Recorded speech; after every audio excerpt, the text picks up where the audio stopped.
ಗೋಳಗುಮ್ಮಟ. ವಿಜಯಪುರದಲ್ಲಿ ನಮ್ಮ ಮೊದಲ ನಿಲ್ದಾಣ ಗೋಳಗುಮ್ಮಟ. 1656ರಲ್ಲಿ ಕಟ್ಟಿದ ಈ ಸ್ಮಾರಕ ಒಂದು ಮೈಲಿಗಲ್ಲು. ಇದರಲ್ಲಿ ಸುಲ್ತಾನ್ ಮೊಹಮ್ಮದ್ ಆದಿಲ್ ಶಾನ ಗೋರಿ ಇದೆ.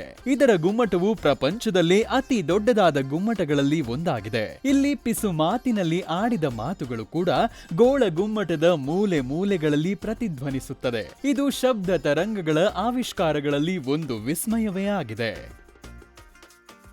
ಸಂಗೀತ್ ಮಹಲ್. ಮುಂದೆ ನಾವು ಸಂಗೀತಕ್ಕೆ ಮೀಸಲಾದ ಸಂಗೀತ ಮಹಲಿಗೆ ಹೋಗೋಣ. ಈ ಮಹಲ್ ಆದಿಲ್ ಶಾ ವಂಶಸ್ಥರ ಕಾಲದಲ್ಲಿ ಸಂಗೀತಕ್ಕಾಗಿ ಮೀಸಲಾಗಿದ್ದು, ಇದರ ವಿನ್ಯಾಸವು ಶಬ್ದ ತರಂಗಗಳಿಗೆ ಹೆಚ್ಚಿನ ಒತ್ತು ಕೊಟ್ಟಿದೆ. ಇದು ವಿಜಯಪುರ ಜನರು ಸಂಗೀತಕ್ಕೆ ಕೊಟ್ಟಿರುವ ಪ್ರಾಮುಖ್ಯತೆಯನ್ನು ಎತ್ತಿ ತೋರಿಸುತ್ತದೆ. ಗಗನ್ ಮಹಲ್.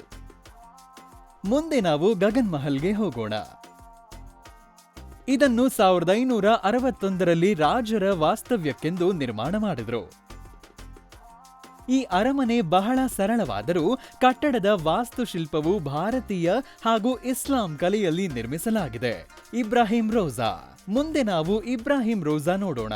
ಇಬ್ರಾಹಿಂ ರೋಜಾ ಒಂದು ದಿವ್ಯ ಸಮಾಧಿ. ಇದನ್ನು ತಾಜ್ ಮಹಲ್ಗೆ ಹೋಲಿಸುತ್ತಾರೆ.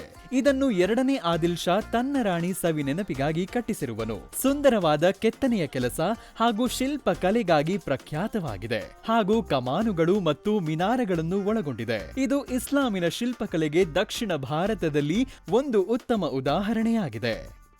ಜಹಾನ್ ಬೇಗಂ ಟಾಂಬ್. ಮುಂದೆ ನಾವು 2ನೇ ಆದಿಲ್ ಶಾನ ಪತ್ನಿ ಜಹಾನ್ ಬೇಗಂ ಸಮಾಧಿಯನ್ನು ವೀಕ್ಷಿಸೋಣ. ಈ ಪವಿತ್ರ ಸ್ಥಳವು ಅಂದಿನ ಕಾಲದ ವಾಸ್ತುಶಿಲ್ಪ ಹಾಗೂ ಸಾಂಸ್ಕೃತಿಕ ಪ್ರಾಮುಖ್ಯತೆಯನ್ನ ಎತ್ತಿ ತೋರಿಸುತ್ತದೆ.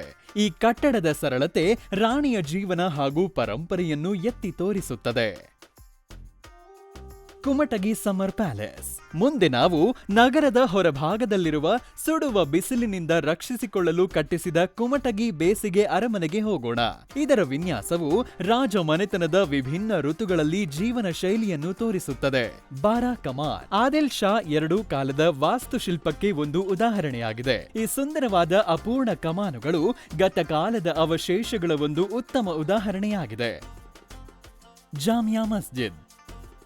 1ನೇ ಆದಿಲ್ ಶಾರ ಆಳ್ವಿಕೆಯಲ್ಲಿ ದಕ್ಷಿಣ ಭಾರತದ ಅತಿ ದೊಡ್ಡ ಮಸೀದಿಗಳಲ್ಲಿ ಒಂದಾದ ಜಾಮಿಯಾ ಮಸ್ಜಿದ್ನಲ್ಲಿ ಸಾವಿರಾರು ಜನ ಒಂದೇ ಸಾರಿ ಪ್ರಾರ್ಥನೆ ಮಾಡಬಹುದು.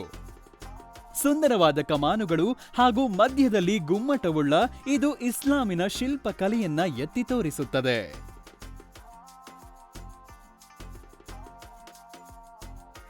Malik A Maidan cannon. ಯುದ್ಧ ಭೂಮಿಯ ರಾಜ ಅಥವಾ ಮಾಲಿಕಾ ಎ ಮೈದಾನ್ 1549ರಲ್ಲಿ ಕೆತ್ತಿಸಿದ ಅತಿ ದೊಡ್ಡ ತೋಪಾಗಿದೆ. ಇದು ಆದಿಲ್ ಶಾ ವಂಶಸ್ಥರ ಸೈನ್ಯ ಬಲ ಹಾಗೂ ಯುದ್ಧ ಸಾಮಗ್ರಿಗಳ ಒಂದು ಪಕ್ಷಿನೋಟ. ಶಿವಗಿರಿ.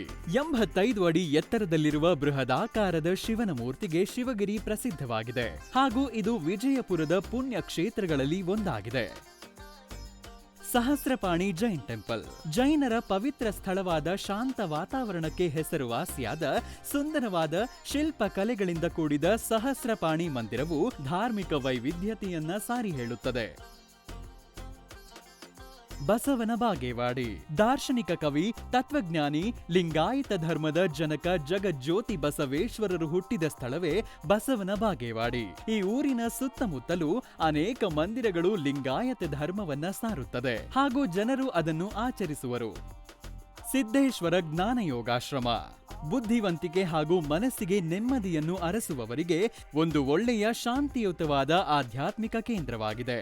ಈ ಆಶ್ರಮದಲ್ಲಿ ಸಂತ ಸಿದ್ದೇಶ್ವರ ಸ್ವಾಮಿಗಳ ಬೋಧನೆಯನ್ನ ಪರಿಪಾಲಿಸಲಾಗುತ್ತದೆ.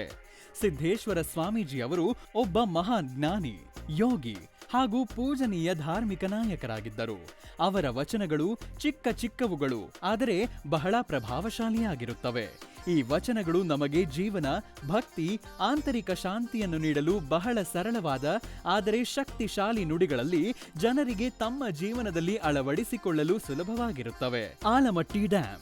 ಕೃಷ್ಣಾ ನದಿಗೆ ಅಡ್ಡಲಾಗಿ ಕಟ್ಟಲಾದ ಕರ್ನಾಟಕದ ಬೃಹತ್ ಡ್ಯಾಂಗಳಲ್ಲಿ ಒಂದಾದ ಆಲಮಟ್ಟಿ ಡ್ಯಾಂ ಅಥವಾ ಅಣೆಕಟ್ಟು ಈ ಅಣೆಕಟ್ಟಿನಿಂದ ಕೇವಲ ನೀರಾವರಿ ಮಾತ್ರವಲ್ಲ, ರೈತರಿಗೆ ವರ್ಷ ಪೂರ್ತಿ ಬೆಳೆಗಳನ್ನು ಬೆಳೆಸಲು ಸಹಾಯವಾಗುತ್ತದೆ. ಆಲಮಟ್ಟಿ ಜಲಾಶಯದಲ್ಲಿ ಸಂಜೆಯ ಹೊತ್ತು ಬೆಳಕು ಹಾಗೂ ಸಂಗೀತದಿಂದ ಕಂಗೊಳಿಸುತ್ತದೆ.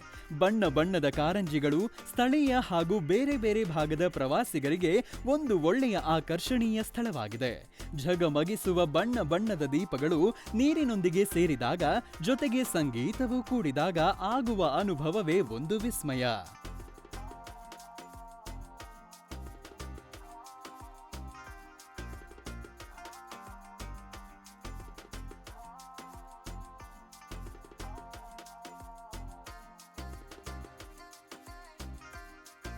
ವಿಜಯಪುರದಲ್ಲಿ ವ್ಯವಸಾಯವು ವಿಜಯಪುರದ ಜನರ ಬೆನ್ನೆಲುಬಾಗಿದೆ. ಹೆಚ್ಚಿನ ಜನರು ವ್ಯವಸಾಯದಿಂದ ತಮ್ಮ ಜೀವನವನ್ನ ಸಾಗಿಸುತ್ತಾರೆ.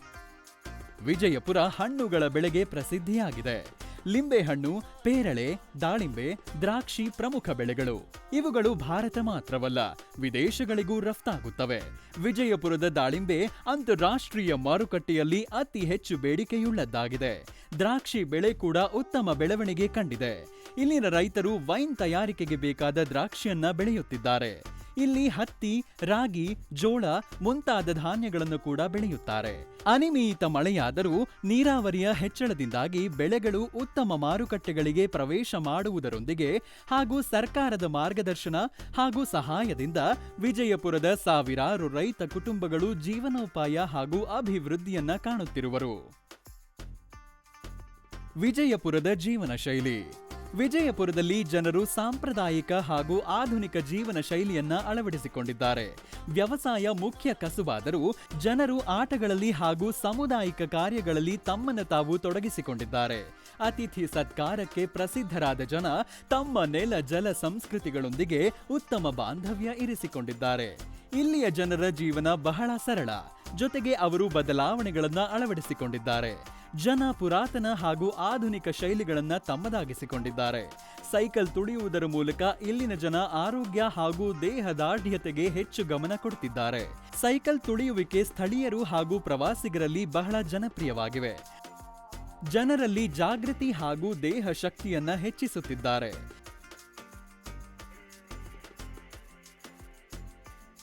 ವೃಕ್ಷೋತ್ಥಾನ, ಮರಗಳ ನೆಡುವಿಕೆ ಇನ್ನೊಂದು ಪ್ರಮುಖವಾದ ಘಟನೆ. ಇದು ಒಂದು ಅನನ್ಯ ಹಾಗೂ ಪ್ರಯಾಸದ ಕೆಲಸ. ನಮ್ಮ ಪರಿಸರವನ್ನು ಉಳಿಸುವುದರೊಂದಿಗೆ ಹಾಗೂ ಬೆಳೆಸುವುದರಿಂದ ಹಸಿರು ಹೆಚ್ಚಾಗಿ ಪರಿಸರ ಸಂರಕ್ಷಿಸುವಲ್ಲಿ ಬಹಳ ಸಹಾಯಕವಾಗುತ್ತದೆ.